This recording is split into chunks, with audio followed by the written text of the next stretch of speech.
Olá, o tema de hoje do Estúdio News é crianças influencers. E para conversar com a gente, nós recebemos a Renata Tomás, coordenadora da graduação da FGV Comunicação, e a Sandra Cavalcante, advogada e professora de Direito, doutora e mestre em Saúde Pública pela USP. Olá, sejam muito bem-vindas, é um prazer recebê-las. Olá, tudo bem? Obrigada. Elas ainda são crianças e já influenciam milhares de pessoas. Antes, consumidoras de conteúdo, agora, crianças e adolescentes ocupam a posição de criadores com a função de atingir números bastante expressivos de seguidores nas redes sociais. Eu começo perguntando para a Sandra, quais são os tipos de conteúdo mais comuns produzidos por essas crianças e jovens e de que forma eles estão conquistando cada vez mais espaço no mundo digital? Pois é, nos meus levantamentos, o que a gente tem observado é muita dancinha, muito recebidinho, né? Então, abrem os pacotes e, enfim, as experiências que lhes proporciona aquele presente, seja a vivência de lugares ou objetos mesmo, produtos. E às vezes é apenas o dia a dia deles, né? Às vezes a exposição envolve o dia a dia de ser criança, de ser adolescente. Então, os riscos estão inerentes não apenas ao conteúdo em si, mas o que isso vai gerar naquelas adolescências, naquelas infâncias. Bom, será que existe uma forma saudável de produção de conteúdo infantil? E quando perceber que essa brincadeira está passando dos limites, hein, Renata?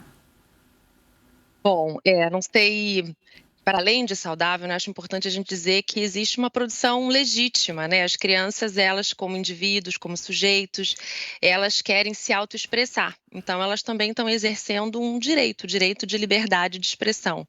Agora, esse direito de liberdade de expressão, ele não pode se chocar com outro direito que as crianças têm, que é o de proteção, que é o de fazerem isso de forma segura. Bom, e fazer isso de forma segura não pode depender apenas da própria criança ou da própria família. Então, o jeito de produção de conteúdo seguro e protetivo de uma criança hoje, ele depende da atuação de outros atores que precisam se responsabilizar por esse ambiente. Isso significa as próprias empresas, as big techs, isso significa o Estado, isso significa a sociedade que precisa acompanhar e participar dessas interações e dessas dinâmicas de uma maneira mais ampla. A gente vai chegar nesse assunto já. Isso, pode complementar. Eu queria complementar que tem um direito também, Renata, que você expôs muito bem, né, os direitos que estão envolvidos, mas tem o direito ao não trabalho.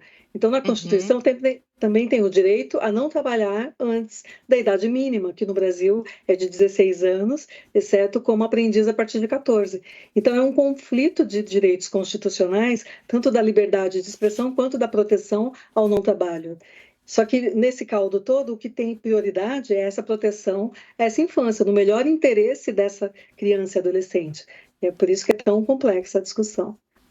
Isso que vocês estão falando é muito importante, porque o trabalho infantil ele é proibido pelo Estatuto da Criança e do Adolescente, mas existem condições específicas que permitem que essas pessoas dessa faixa etária sejam artistas ou atletas no Brasil.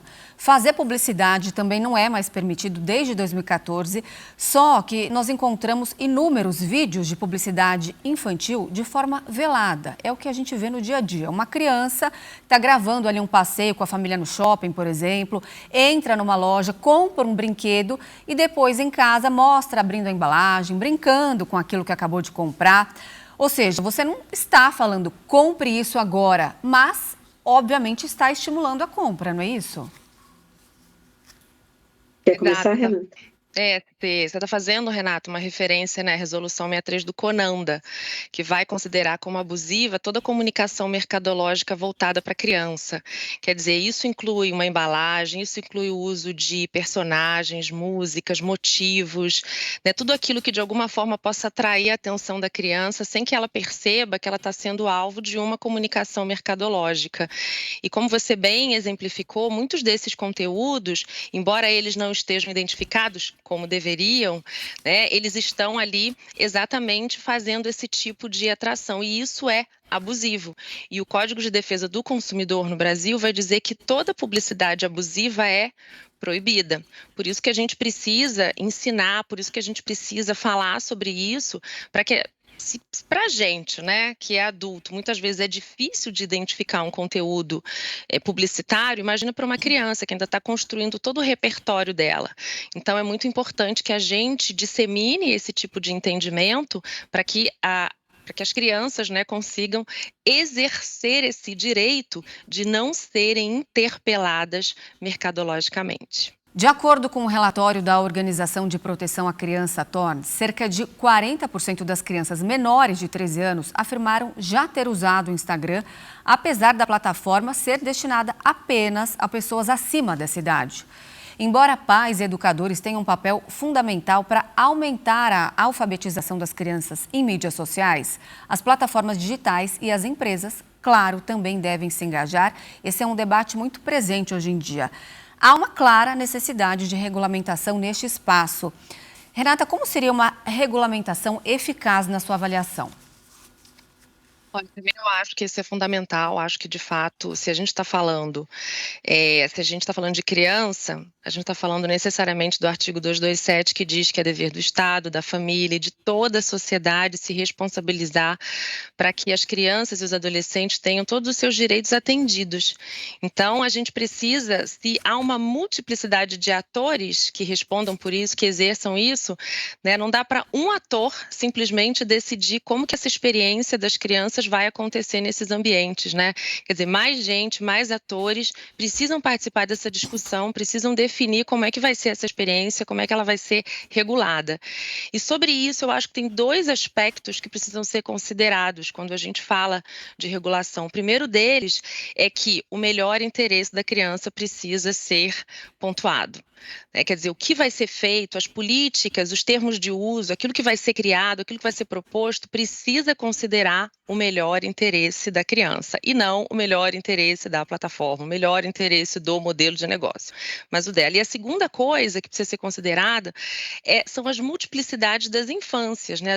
As multiplicidades das experiências. A gente está falando de uma plataforma, de uma empresa que tem uma documentação, uma política global, mas que tem usos locais, regionais, contextuais. Então, você precisa, sim, de uma regulação no país, por exemplo, porque a experiência da criança e do adolescente numa plataforma, ainda que ela seja internacional, ainda que ela seja global, aqui no Brasil é uma experiência diferente, porque está regida também não só por uma cultura diferente, mas está regido por leis e conjuntos de leis que são diferentes. Então, acho que esses dois aspectos são fundamentais. E a lei brasileira determina que filhos não podem se tornar responsáveis pelos rendimentos da família, o que é frequente nesse universo dos influencers mirins. E quando o dinheiro entra na jogada, a tendência é de um desequilíbrio ainda maior. A gente tem como exemplo o caso da atriz Larissa Manoela, que ficou bastante conhecido. Quando criança, ela era a única renda da família e quando se tornou maior de idade, descobriu que não tinha acesso a seu patrimônio. A visibilidade que ela conseguiu inspirou até um novo projeto de lei que promete limitar o uso desses recursos e acabar com o abuso dos pais. Não é isso, Sandra? Sim, esse projeto de lei que saiu agora, foi aprovado na Câmara, foi para o Senado, fala em abuso patrimonial e até o crime de abuso patrimonial. Primeiro, eu queria chamar a atenção que a gente está falando de uma coisa muito mais complexa e que tem todo um cuidado com relação a essa experiência das crianças e adolescentes que tem que ser cuidado e que ainda não tem legislação. Tem uma coisa mais ampla, mais de garantias de direitos, mas não tem uma coisa específica para essa, né, atividade em si, nem para artistas mirins e nem para influenciadores digitais, que na verdade são criadores de conteúdo. Também acho que a gente tem que começar a falar, a dar o devido nome. Esse influenciador mirim, na verdade, é um criador de conteúdo. Existem pessoas, né, faturando em cima desse conteúdo criado e mantendo conectado vários outros da sua faixa etária. Mas essa lei específica é muito bem-vinda, porque afinal de contas temos essa lacuna também, que envolve então um cuidado mínimo com relação a esses ganhos auferidos, uma obrigatoriedade de prestar contas, que não seja agora, mas que seja no futuro. Então, uma coisa que faz muito tempo que eu recomendo aos pais que têm esses artistas na família, sejam influenciadores digitais ou sejam artistas desses meios mais tradicionais, é fazer uma planilha, é justificar, né, as despesas para a manutenção daquela criança, daquele adolescente, mas enfim, também preciso lembrar que existem adultos que precisam trabalhar, dedicar-se para ser possível a existência daquela experiência. Agora, se isso é positivo ou não para aquela infância, essa é a parte principal para ser considerada, né? Porque só é possível liberar essa exceção à proibição dessa atividade se aquilo for de fato positivo para aquela formação, para aquele desenvolvimento. Então, por isso que é preciso ter um terceiro imparcial para fazer essa análise. Sem dúvida. E essas pessoas que ainda estão em formação, né, se desenvolvendo, têm que aprender muito cedo a lidar com o sucesso. Como não deixar que tamanha visibilidade impacte na construção da autoestima, na adultização da infância e também em muitas outras questões que podem surgir aí pelo caminho, Renata? Como não impactar não existe.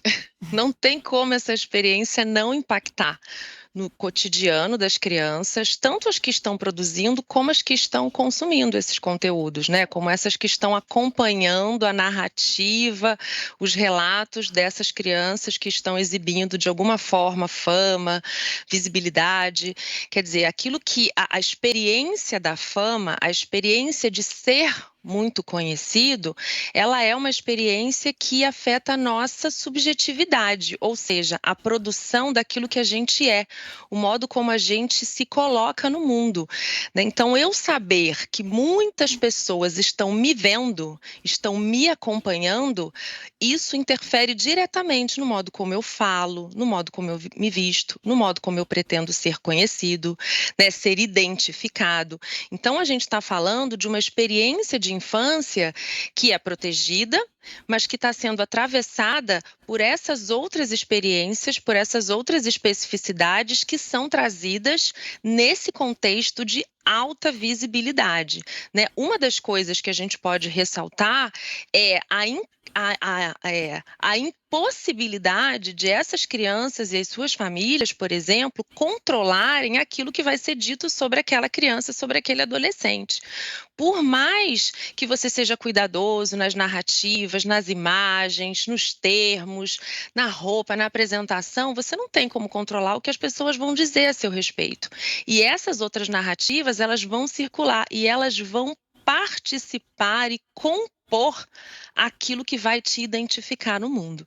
Então, uma vez exposto nesses ambientes, qualquer indivíduo, e nesse caso particularmente as crianças e os adolescentes, eles estão tendo tanto a sua subjetividade quanto a sua identidade afetados, né, atravessados por essas experiências, né? Eles vão ter um outro tipo de infância, sem dúvida. Achei perfeita a sua colocação, assina embaixo. E ainda queria colocar aqui, quando uma criança quer colocar o dedo na tomada, os pais com certeza vão impedir, porque eles sabem as consequências daquele ato. E os pais não estão preparados, né? Os adultos não estão preparados para esse novo mundo, essas novas consequências. Mas o que eu tenho a dizer é que está mais do que patente que essa experiência pode ser muito nefasta, muito perigosa. E já tem muitos relatos, muitos casos, inclusive envolvendo adultos, de muito sofrimento envolvendo essa exposição. Então, isso tem que ser feito com muito cuidado, vai dar muito trabalho, né? Cuidar, proteger, se é esse o caminho que você quer seguir. Criança, enfim, ele pode pedir 1 milhão de coisas, inclusive para pôr o dedo na tomada, e o pai não vai deixar. Então, é obrigação também dos pais colocarem limites, olhar se isso está impactando o futuro daquela formação. E cuidar dessas crianças, gente, é cuidar do futuro de todo mundo. Não é? Ainda é criança quem daqui a pouco, daqui a 20 anos, 30 anos, vai ser o presidente da República, vai ser o legislador, enfim, eles estão em formação. Então, esse mundo que a gente tem é responsabilidade de quem já passou por aqui e nem está mais por aqui. Então, agora a gente está tendo que cuidar dessa nova realidade, desses novos riscos e dessas crianças que daqui a pouco é quem vai tomar conta do mundo. A gente encerrou o bloco anterior falando como essa atividade dessas crianças e dos jovens podem impactar diretamente na formação de toda essa faixa etária que está ainda em desenvolvimento. Agora, nós temos também que ter olhos para o outro lado, porque as críticas vão surgir do mesmo lado que eles têm o sucesso, do outro tem as críticas. E aí eu pergunto para a Renata como lidar com os haters, porque um comentário negativo, que eles não têm maturidade ainda para receber, pode desencadear insegurança, ansiedade, depressão. Quais as consequências aí de um bullying virtual? É super importante, né? A gente vê que muitas pessoas, né, que usam esses espaços, elas acabam sofrendo esse tipo de ataque, né, esse tipo de ofensa, muito motivado, né, por essa anonimização desse espaço, né, por eu não ser identificado, por não se me identificar, eu me sinto muito à vontade de ofender, de xingar, né, uma pessoa. Então, é um espaço que favorece, né, a especificidade dele favorece esse tipo de ataque, é uma coisa importante da gente dizer. A outra coisa importante de dizer é que, independentemente de as plataformas falarem que elas não são feitas para menores de 13 anos, é responsabilidade delas dar um ambiente mais seguro na medida em que essas crianças estão lá. Quando as plataformas permitem a circulação de um conteúdo infantil, elas estão assumindo a responsabilidade de regrar, de organizar, né, e de proteger. Dito isso, a gente olha então para os efeitos, né, para os desdobramentos dessa experiência quando as crianças estão lá mostrando o seu brinquedo, o que elas fizeram na viagem, comentando algum conteúdo, alguma animação, e aí vem os comentários que vão, de alguma forma, ofendê-las. Então, como é que se escapa disso? Bom, uma coisa importante que boa parte das plataformas tem é uma proteção quando o conteúdo é identificado como infantil ou quando aquele usuário é menor de idade.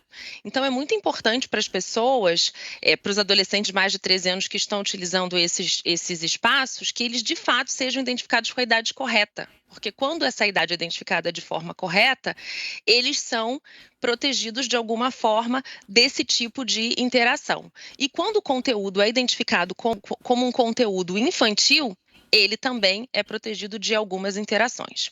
Para além disso, quando a gente fala assim, quais são os desdobramentos quando, ainda assim, a despeito dessas medidas, desses mecanismos, essas crianças enfrentam algum tipo de agressão?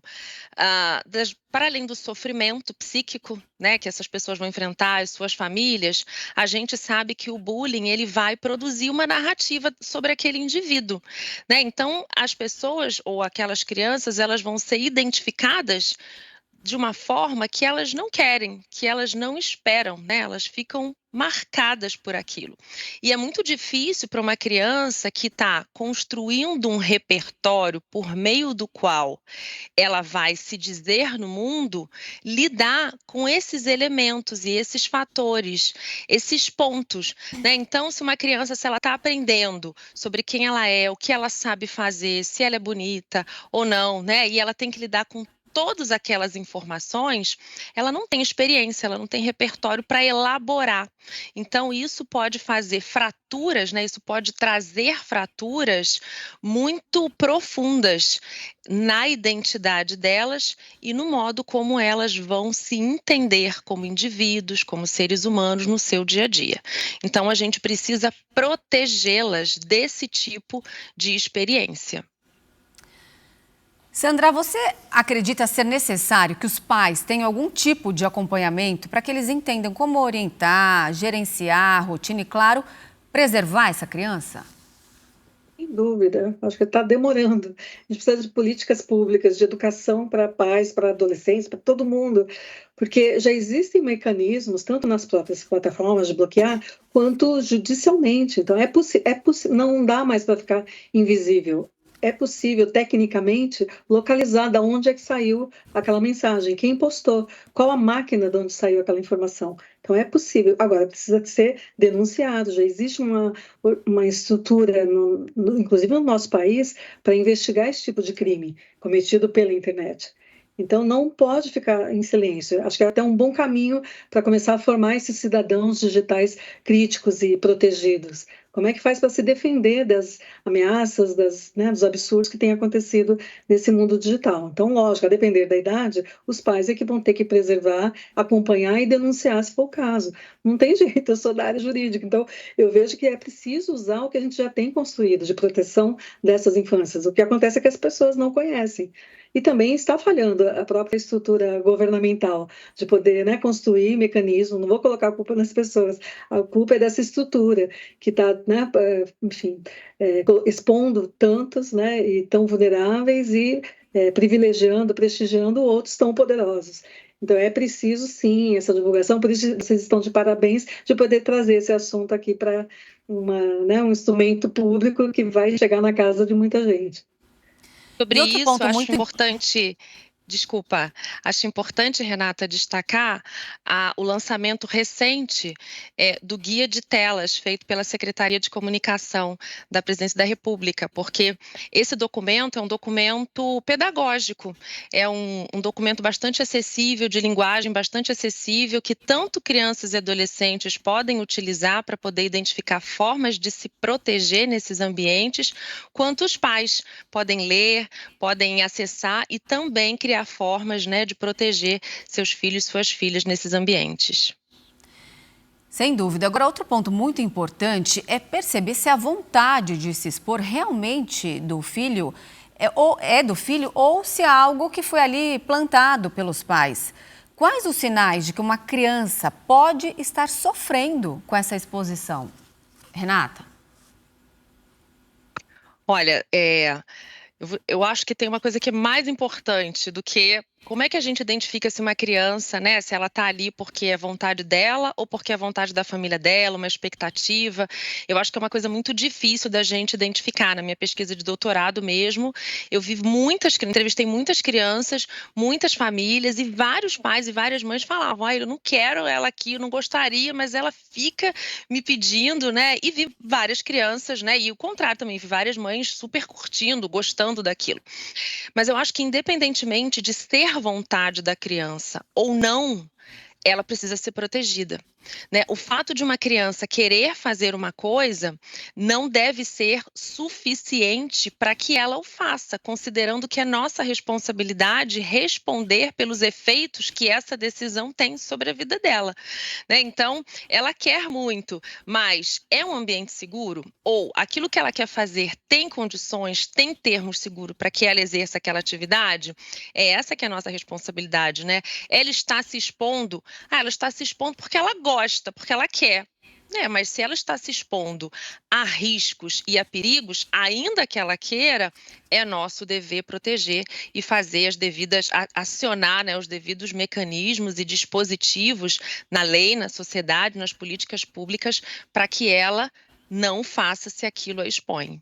Indo por essa linha, a gente precisa pensar também nas consequências das nossas ações quando estamos online, porque eu posso, por exemplo, não ser mãe de uma criança influencer, mas sem perceber, eu estou expondo aquele jovem no momento em que eu compartilho um vídeo engraçado que eu recebo, sem ter conhecimento até do contexto em que ele foi gravado e também do alcance que ele pode ter. Não é isso, Renata? Sem dúvida. Tem um nome, para esse fenômeno, o sharenting, quando a gente fala de pais e mães publicando imagem dos seus filhos e filhas. O que não quer dizer, o sharenting é um fenômeno novo para uma prática velha, Quer dizer, quem é que não anda com a foto do seu filho, da sua filha para mostrar, Quem é que não tem esse orgulho? Então, não é sobre isso, mas é sobre a escala disso, Porque quando você exibe a imagem dessa criança, sendo pai ou mãe, nessa prática que a gente chama de sharenting, ou seja, no exemplo que você deu, a gente está expondo aquela imagem para um número inimaginável de pessoas. A diferença do passado para agora é que a gente não tem controle do lugar e do alcance com quem a gente está falando, É uma multiplicidade de interlocutores, de pessoas com quem a gente fala que a gente não tem ideia. Então, a gente está tornando a vida dessa criança, o cotidiano dela, às vezes a imagem do uniforme da escola, uma situação em que ela está, que é uma situação muito... ela está muito à vontade, ela está no espaço doméstico, privado, ela está entre os seus, ela está muito segura. Às vezes a criança falou uma coisa que ela falou no espaço de segurança dela, foi engraçado, mas ela se sentiu à vontade de dançar daquele jeito, de falar daquele jeito, porque ela está com os avós, ela está com os primos. E aí você pega aquela situação, tira completamente do contexto e expõe para um número sem precedentes de pessoas, né? E isso sim expõe a criança muitas vezes a situações vexatórias, né? Isso registra a existência dela, isso a expõe, muitas vezes humilha a criança. Então a gente precisa ter muito cuidado quando a gente expõe a imagem de uma criança, né? A gente às vezes tem em mente, não, os amigos vão ver, os familiares vão ver. Não apenas. Muita gente vai ver. E o que é pior, muitos usuários desses ambientes podem se apropriar dessas imagens para usos altamente perversos e criminosos. O que é muito Por isso que preocupante. Por isso que é importante saber como bloquear, como fazer uma conta privada que só a família vai ter acesso, né? Então, não é só o número de horas que usou daquela infância, adolescência para produzir aquele material, e sim o acesso que isso vai ser dado. Ô Sandra, você acredita que a escola tem um alto grau de influência nesse contexto todo que nós estamos discutindo aqui? Tem sim, total. Né, o mundo da criança é muito escola, né? É de se supor que o lugar onde a criança deve estar realmente brincando, é com a convivência familiar e é na escola. E essa influência é muito, né? Elas são uma esponja. Por isso, um lugar muito importante de fazer essas parcerias educativas é na escola, é trazer os professores para essa discussão que ele vai poder trabalhar tanto com os pais quanto com essas crianças. E eles vão ajudar, na verdade, eles querem ter uma boa vida, aproveitar os recursos, aprender a usar, mas tudo tem o seu momento e é possível essa experiência ser positiva, desde que a gente, os adultos que estão ao redor daquela criança, os oriente, os ajude a ter essa proteção. E essa febre dos influenciadores mirins também gera um efeito bastante preocupante para o futuro, né? Porque além dessas crianças não saberem se defender no ambiente virtual, ainda projetam que é isso que elas querem fazer no futuro para ganhar a vida. Quantas vezes não ouvimos algum jovem dizer que sonha em ser youtuber? Ou seja, estão almejando trabalhar com algo com o qual eles não têm o mínimo de preparo, né, Renata? Sem dúvida, acho que você tocou num ponto muito importante, né, que é o que a gente chama dos imaginários das infâncias.